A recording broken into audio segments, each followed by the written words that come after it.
Hi, it's Linda Jane Green again, and I'm here to spend a little time with you. I was talking before about Eric Worre and the um, the 7 steps of how to get a person through the network marketing presentation to a point where they would decide whether or not they wanted to join your team or become a customer of your product or be a distributor. Um, and I was mentioning that he said that you needed to follow up and have the appointment for the next exposure. And so I thought I would upload this page for you to see. This is Eric Worre's page. And you can see that at the top here, it says the 4 concepts of the follow-up. And he's got his ducks in a row, which I think is very cute because you do want to have your ducks in a row. And this is by Eric Worre. And he says the purpose of the first meeting with your prospect is to sign them up, right? Well, no, that's wrong. It's not. People want instant gratification, and if you're new with network marketing, you think that as soon as somebody hears what you have to offer that they're going to immediately want to sign up, but that just isn't the case. That's a mistake to think that they're going to sign up immediately after the first meeting. 9 times out of 10, a prospect won't sign up just after one exposure. It takes time to educate the prospects and help them to fully understand the opportunity. And that's why you want to keep having a follow-up and you make an appointment for the next exposure. And so you want to keep the relationship and the conversation going if you can. Now, I'm not saying that I'm good at this. I'm actually very horrible with this. So I'm learning at the same time that I'm reading this and teaching you, because I have had people reach out to me and say that they were interested, and then I would give them the information, and sometimes they would click through and sometimes they wouldn't, and then I would just kind of move on to the next person, because in my thinking the information is there and they can still see that I'm posting and I'm having conversations, and if they're interested they would reach out for more information or they would just continue to see what I'm posting. But I do actually need to get better with this follow-up that Eric Worre is talking about. I have been a very shy person in my life, and so having conversations and making small talk and reaching out to people has been very difficult for me. In the past, like from 1993 to now, I've done bazaars and flea markets. I've done Avon, Mary Kay, home interiors. I've done AWOL, A Better Way of Life. And then I was trying to remember the other one about the vacations. But I've always had a hard time talking to people. So when I found this attraction marketing and that I could go online, I could post information, I could set up automated systems, I thought, ooh, this is great. This is right up my alley, because then the fan page and the websites and the automatic systems and the funnels and the click-throughs and the, all of those things would work on my behalf instead of my having to have conversations. And I'm still having to overcome that and step it up and be out there more in front and having conversations and talking to people. So I'm learning at the same time that you are, and I'm definitely not a pro. This is what Eric Worre is talking about, and this is his concepts and what he says to do. And so I'm learning along with you on this. And I've always said, if I can do this, you can do this. And that is why, is because I'm older. I'm not real tech savvy. I'm learning the skills that some of you have grown up with and known your whole life. When I started out, we were doing key punch, dictaphones. We didn't have computers. I had a rotary dial telephone attached to the wall with a cord, and if you wanted to have a conversation with somebody, you were stuck in that 2-foot space because you only had the cord of the phone from that was attached to the wall is your reach. You guys who've grown up with cell phones and internet and computers, you're so much further advanced than I am. So if I can do this, which I am doing it, then you can do it, and you can far exceed and surpass what I'm doing. And then also I have that detriment of being shy. So if you are an outgoing person, then you're even further ahead in this than what I have started out to be.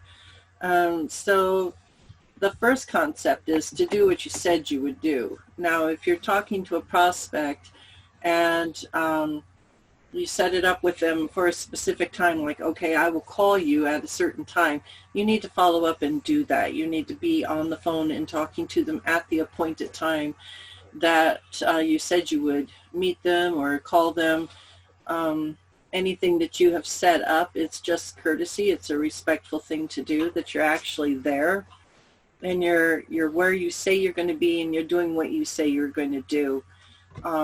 If they're sitting by the phone waiting for you to call them, that's not going to be good. If you're 10 minutes late, that's not good work ethics. And then they'll feel like you don't respect them, or that you don't respect their time. So it's not good to make an appointment and then not show up. People do understand if you get busy or if something happens, but as a standard, you want to be where you say you're going to be, when you say you're going to be there, as your way of operating and your set standard of what they can expect from you. Now, if they say in the first exposure, like you're saying, okay, this is the product, this is what it does, this is how it's benefited me, you tell them your story of the benefits that you've received, or if you are making money, you can tell them, this is where I started, but this is the income that I'm generating now based upon these products and selling these, and then have that story available for them of where you started, where you're at, and where you're going. If you are not very successful, you're brand new, you can always utilize the story of somebody else, that you're following in the path of somebody else that has had success, and that you were doing the steps and the procedures and things that have worked for other people. Similar to me talking to you about Eric Worre, because he is successful in the network marketing. And so I am following his pattern, his mode of operation. So you don't want to just end it with the first exposure of, are you interested? Do you want to sign up? Okay, thanks. And move forward and just dead end it right there. You always, if they're not really sure they can make a commitment, or if they want to hear more, you set up the second exposure. And you keep setting up exposure after exposure. So the following up is really, it's just another exposure. And it's what helps the prospects make their decisions. And so the more exposures they have to your opportunity and your products, then you're helping them reach that decision. He says, my business took a huge turn for the better when I changed my mindset from getting the prospect on the first exposure to just keeping the process of going and setting up the next follow-up exposure, and the next one, and the next one, and the next one. Some people may take 10 exposures and 10 conversations before they will make a decision. But you want to give them the opportunity. And as you're doing that, as you're offering them more and more exposures and more opportunities to listen to what you're doing and the story of what you're doing, you're generating a relationship, you're generating a friendship. And so that it works for your benefit and for them. You don't want to just say, okay, thanks, and leave and not set up the next exposure, because you run the risk of never getting back with that person, or having an awkward moment of calling them a week later and saying, oh, hey, do you remember me? A week ago we were talking about this and that. If you already have the next exposure set up and an appointment set up, when you're with them, it makes it for a much more seamless transition to keep the conversation going, to get more information to them, to give them brochures and packets, to keep the flow going. You don't want it to extend for a long period of time and let like a week or so go by. You want to try to have multiple exposures within a week. So it'll most likely take several exposures before a prospect comes to a decision. In fact, it can take an average of 4 to 6 exposures for a average prospect to join. So it's not something that you're just going to do once. And you need to be patient. You know, this is a huge commitment for a lot of people to sign on the line and to commit to learning about a product and selling a product and working from home. The normal way of doing things is to work for somebody else and punch a time clock and to have somebody else tell you what to do. So it's very brand new for a lot of people to say that they're going to be their own boss and they're going to regulate themselves on what they're going to do and how they're going to approach people and how they're going to find their prospects. So be patient and don't get discouraged if it takes them longer to understand the opportunity than what somebody else requires. You know, we're all at different places in our lives. So just keep holding on to doing one exposure after the next, after the next, after the next. Keep talking to them about your product and your opportunity, and talk about why you joined. Tell them the stories of your life or the lives of people who have changed because of them joining the opportunity, the compensation plans, the company, the product. You know, just keep the conversation going. For me, I've been doing the Facebook fan page since May 27th. So that is my way of having the conversation constantly going. I run a blog in the morning at 9 o'clock Mountain Time, and then at noon there's another post. At 3 there's a post, and at 7 there's a post. So I am constantly in front of people. I have 875 followers right now, so that means that whenever I do a post or a video, it's running through 875 timelines.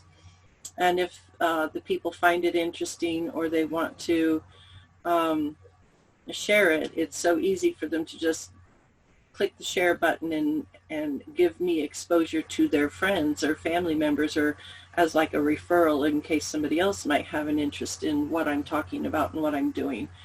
So that is my way of constantly giving exposure to the products and what I'm doing via Facebook.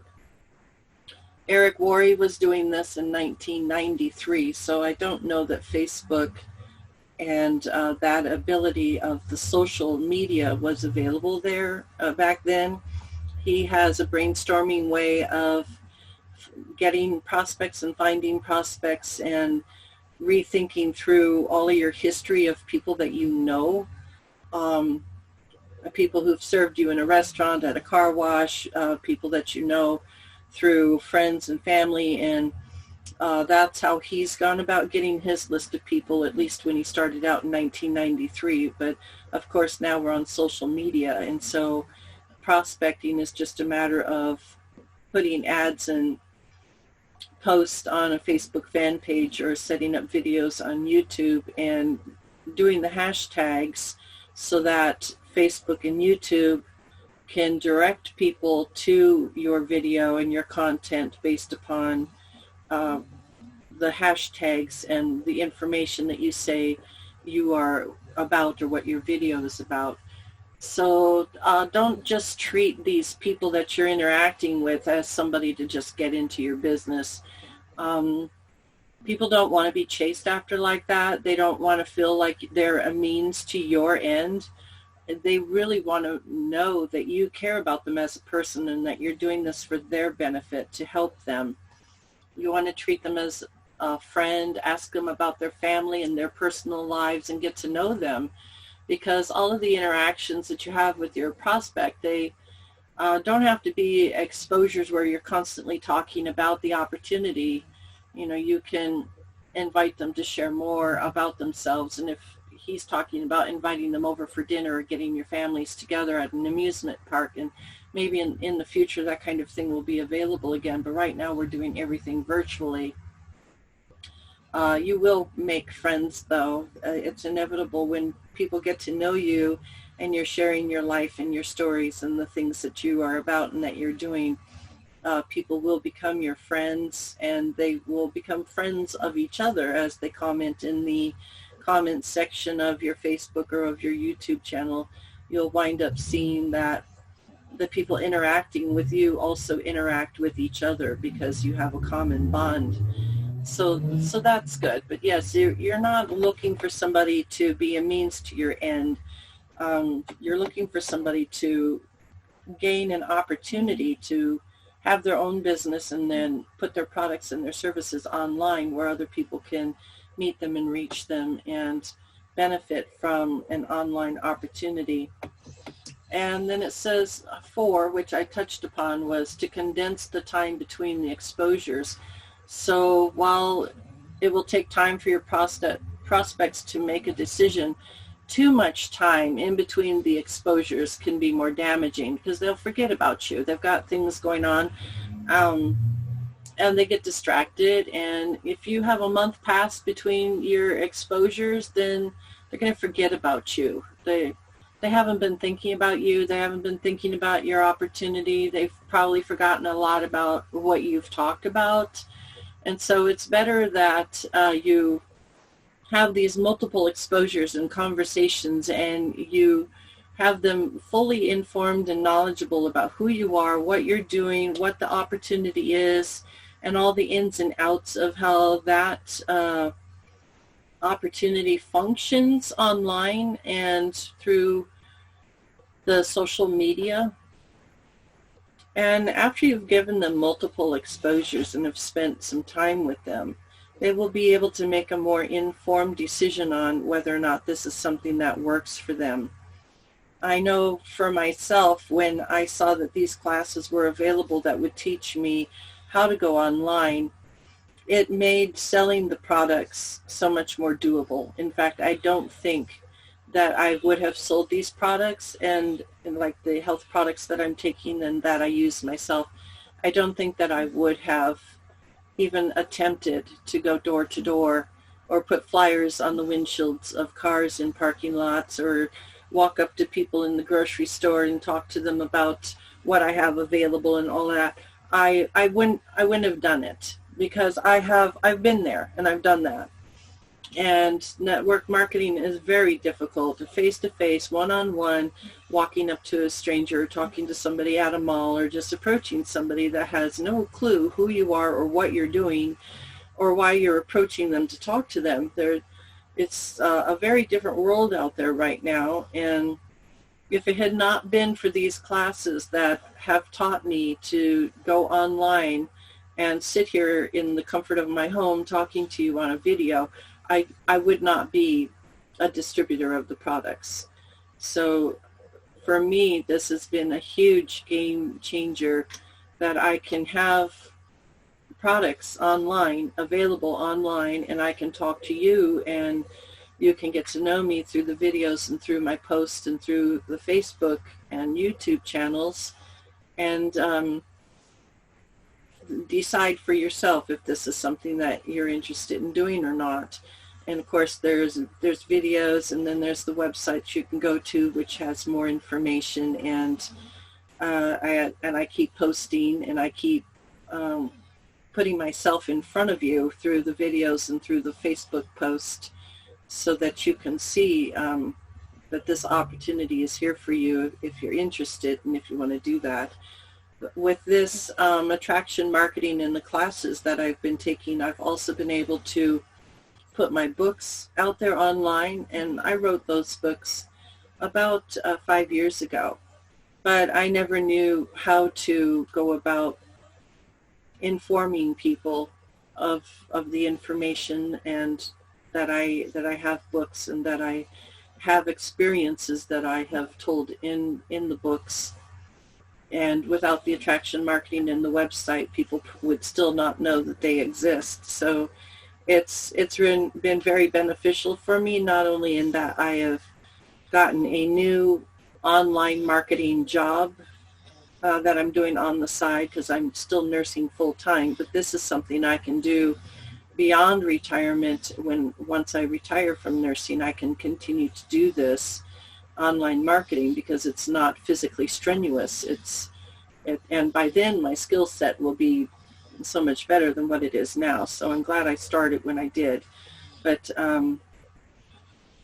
this isn't a side job for me right now, but I'm so glad that I took the classes and that I've started the skill sets and learning, and that I can do this job from the comfort of my home and not only sell the health products and offer them to you as a customer, but also potentially have you join my team as a team member and distribute these yourself as well, with the online system set up where we're doing the online social marketing with social media. And it would be so difficult to do it any other way. I don't know if I would ever go back to the old school way of doing that. I just wanted to share that with you, that you want to really have these exposures with the people you're talking to. You know, don't be in a great big hurry for them to sign on and take on this being a customer or being a distributor or joining your team. You know, it doesn't have to be an instant. The first time they hear it, they sign up. You can keep going back and reiterating and talking and sharing and explaining and giving more and more information, and let the idea kind of sink in with them, and they can really see what it is that you're talking about and what it is that you're doing. Well, I hope that helped. I hope it was informative. I'm going to go for now. I hope you have a great day, and I'll catch you later. And I'm going to put my glasses on because it has the bifocal lens. They said when I got that refractive surgery that they could fix the astigmatism. They could fix my eyes, and I have 20/20 vision with the astigmatism, but because of my age, I still have a hard time seeing fine print. So this is just a bifocal lens that is a reading glasses, and I need that so I can figure out which button to push to stop the recording. But I hope you have a good day. It was nice spending time with you again, and I'll talk to you later. Bye.